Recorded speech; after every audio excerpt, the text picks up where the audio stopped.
Nara.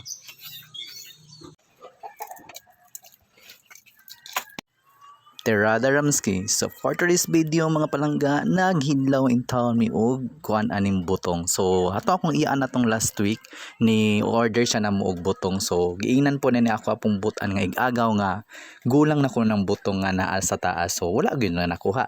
Pero nagpasaka kog lubi ang ang ending naaday butong. So man ako igagaw nga gisugo. Oh, dako kay baba. So mo na butong among gikuan. So kaduha na lang trial mga palangga kay ang una gibutang ang tubig diha, nabutangan og upos sa iyang gitabako. Pagkahuman nahulog ng uskabuok sa kuan haning kalderin. So yabo na pod. So kana, wow. Muna na last na mong kuan. So diring dapita gikagod na ni amo ang kuan haning butong hana, di ba? So ang among gamiton anang durin mura pod katong gidala sa akong iyaan nga tawag aning durin last week nga wala niya nagamit. O so kani among butangan og nakadesisyon may magbutang mi og di ba?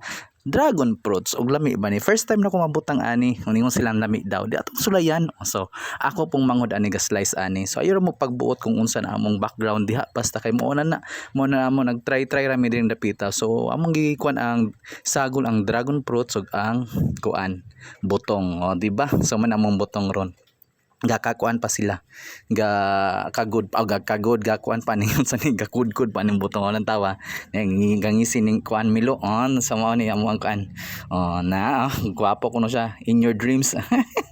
Sa mga na iyang gibuhat ra mga palangga. So diha gatabanganay pamiana to akong pag-umangkon tud sa pikas, tabang po na siya. So kani is kuan na final kuan na siya, the final retouch os. So diring dapita is ato na ihalo-halo ni ato ang kuan dragon fruits ug kani atong lukuan butong. So kana siya giayon ni siya halo-halo din akong giingnan nga ayo kaayo ikakuan kay mga dabok unya ba di malain unya mura nyag malugaw. So pagka man ana amon ng butang ag durin. So diring dapita butang na siya durin, di ba?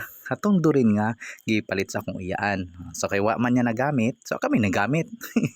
Mga hilason ba mga nawong, di ba? Pagka man ana na dugay pud siya nahuman kay kana bang wala man nagi kuantanan ba, wala giabrihan kun dili gibutangan gibangagan nagduha ka bangag o para nang kuanra.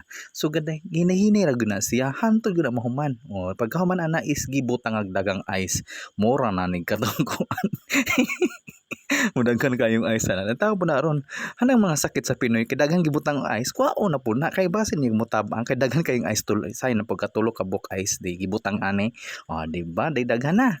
So lantawa dugay pagyapon ang mga human na diri dapita kay wala ni cut ni videohan ni diri, wa ni cut bahala na ni sa na ni ron kahuman ana. Pagka mo na katulag-tulag ni mga kuan di hoy nakuha na siya nang hinaw na sa niaging tuig. So rin dapita ato na ni sa i-serve. Ready to serve na ni siya ha. Gitulag-tulag na ni panguhaon na ng mga dagko nga ice kay mo na makadala og kuan katabang sa ato ang kuan buko with dragon fruit. So, di ba? Ang tawa. Thank you so much for watching. Bye-bye.